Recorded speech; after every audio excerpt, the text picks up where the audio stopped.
Papasok na yung winter. Lumalamig na lumalamig ngayon. Ramdam na yung lamig kahit papaano. So ilang linggo pa lang sigurado to. Malamig na talaga to. Kasi September na.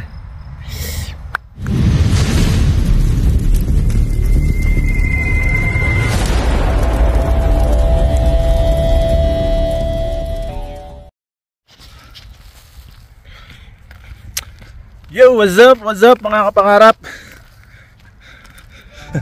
So, panibagong araw at panibagong vlog na naman tayo mga kapangarap. So, for today's vlog, so nandito ako ngayon sa trabaho na naman. Araw-araw na ginawa ni God ay pasalamat at lagi tayong nasa trabaho. Alright. So, guys, punta na tayo sa harap. So, nag-duty tayo ngayon sa likod kanina. Load out ng mga ibon.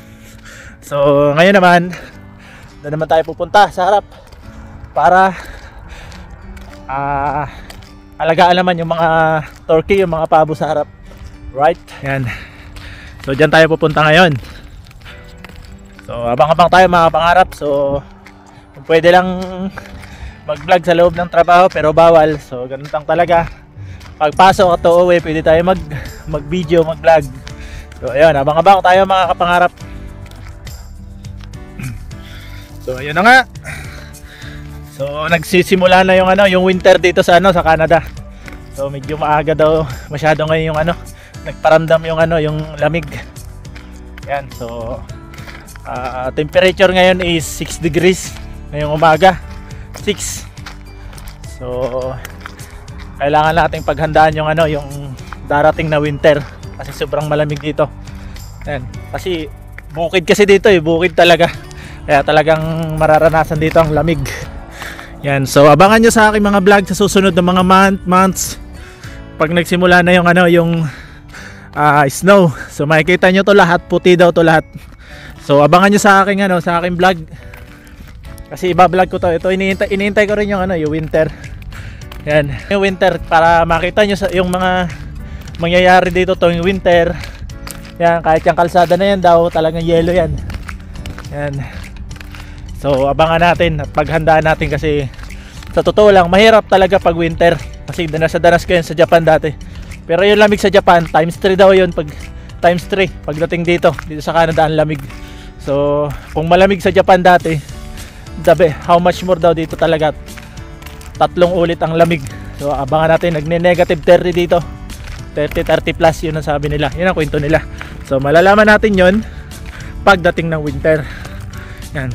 Kaya hindi na rin ako nagpagupit kasi malaking bagay din yung buhok tuwing winter, pantaklob sa tainga. Yan, kasi mainit din ang buhok. Yan, good morning. So time check natin is 8 o'clock in the morning. So pumasok ako ng 5. Pumasok kami ng 5:30 start ng trabaho. Load out muna kami. Then ito na, maglilinis na kami ng kulungan ng mga pabo. Alright, so abang-abang tayo mga kapangarap. Bye bye.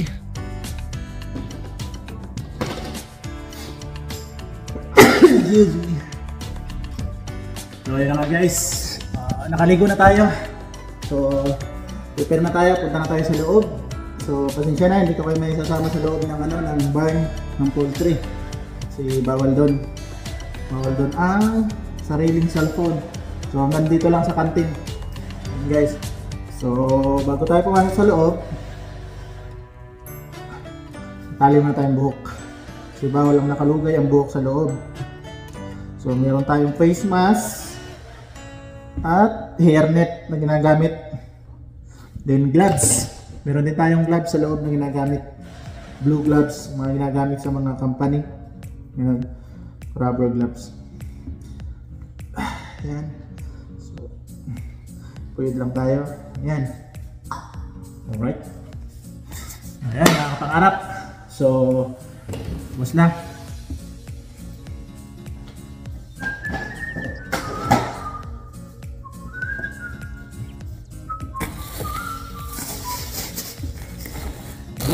Go!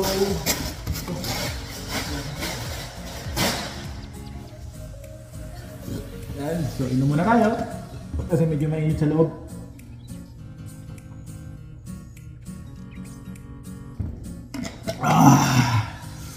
Let's go mga kabanganap. So abang-abang na ulit mamaya sa mangyayari pa after ng work. So let's go mga kabanganap. Maraming salamat. Bye-bye muna.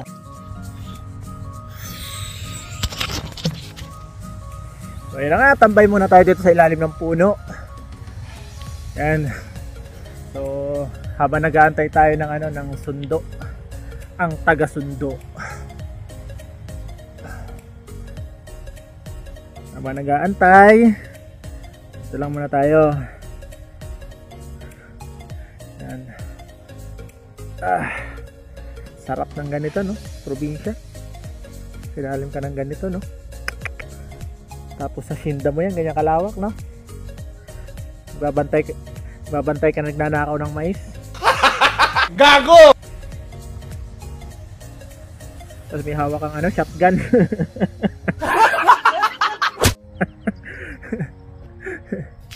Yan, ganda oh. Ang liwanag, ang sa light. Ayan oh.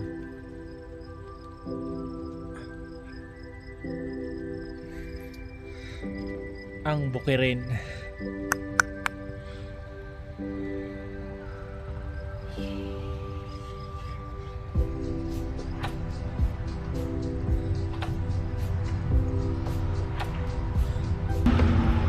Yan oh.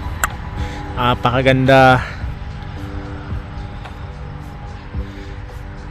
Lahat green ang mapapansin mo sa kapaligiran. So napakarami naman palita dito. Nag-aantay na naman siya ng schedule ng barbecue. So matingkad yung init ng araw pero hindi siya masakit sa balat. Kasi may simoy ng hangin na malamig.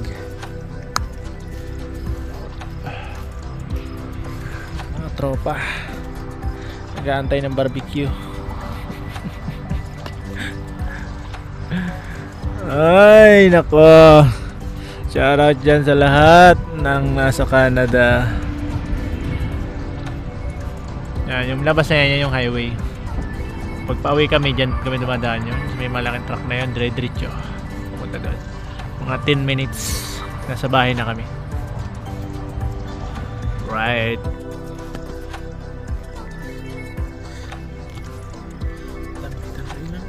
Ito Sol, tulog na. Busy sa cellphone. Ayan. Dito naman tayo, video lang tayo. Relax lang. Relax lang tayo. Sarap balikan ng buhay, buhay magbubukid. Ayan. So magbubukid ulit tayo. Right? Magbubukid sa Canada. Ayan. Papasok na yung winter. Lumalamig ngayon. Ramdam na yung lamig kahit pa paano. So ilang linggo pa lang sigurado to. Malamig na talaga to. Sa September na. Ay. Ito, sa likod mo puro puno. Maple tree. Palibot na ang puno. Yan, mga kapangarap. Alright.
na kami sa bahay.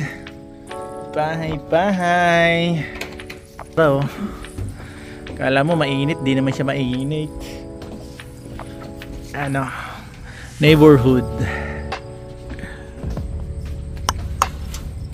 Yan. Aming harapan na napaka damo.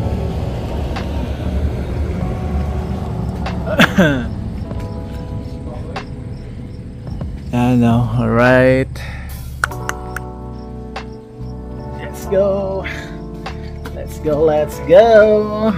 Guys. Let's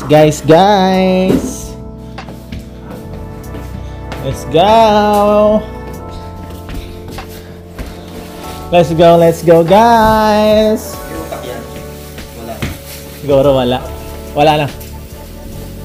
Ay meron, kalahati rin. Kapiranggot. Meron. Sisig yan. Yung doon sa kabila, sa malalaki mo. Sa kabila, sa malalaki mo.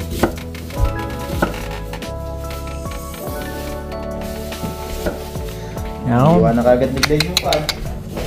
Ulam namin ay kalahating ulo ng baboy. Right. Ano to, duck? Pato ba to? Duck nga. Right.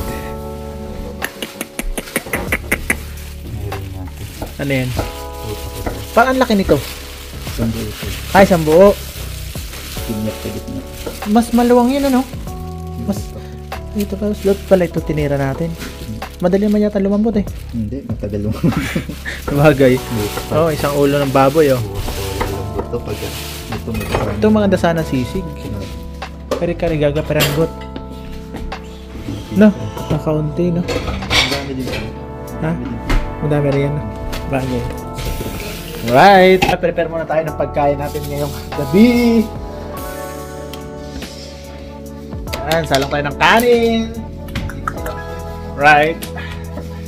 Yup, okay. Abang ulit, abang. Yun, preparing kami ng ulam. Yan. Yung ulo ng baboy. So, yung laman, gagawin namin sisig. Yung part naman ng buto-buto. Ay, putang ka, ano? Malalim. Pwede yung patalasin eh. Wala lang ano eh. Kung meron sanang ano, grinder.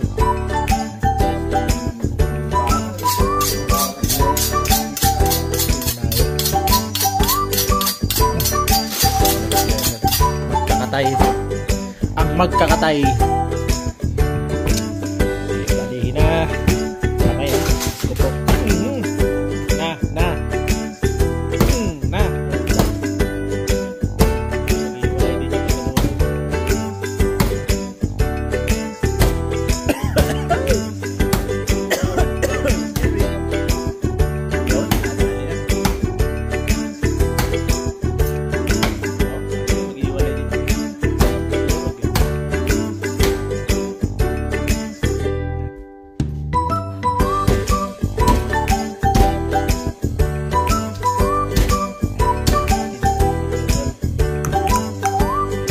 Galawan chef for today.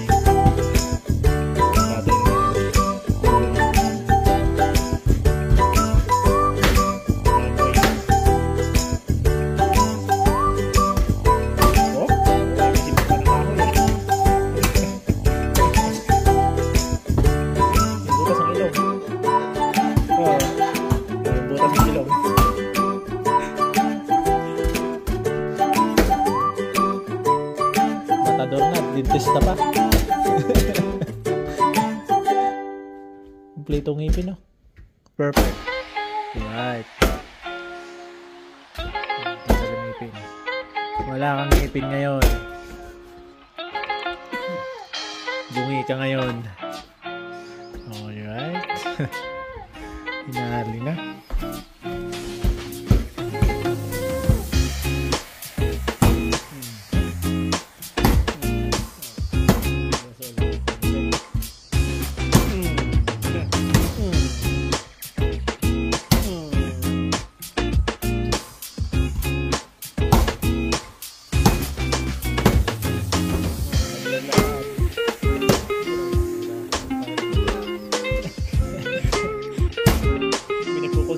delikado sa loob ng bahay.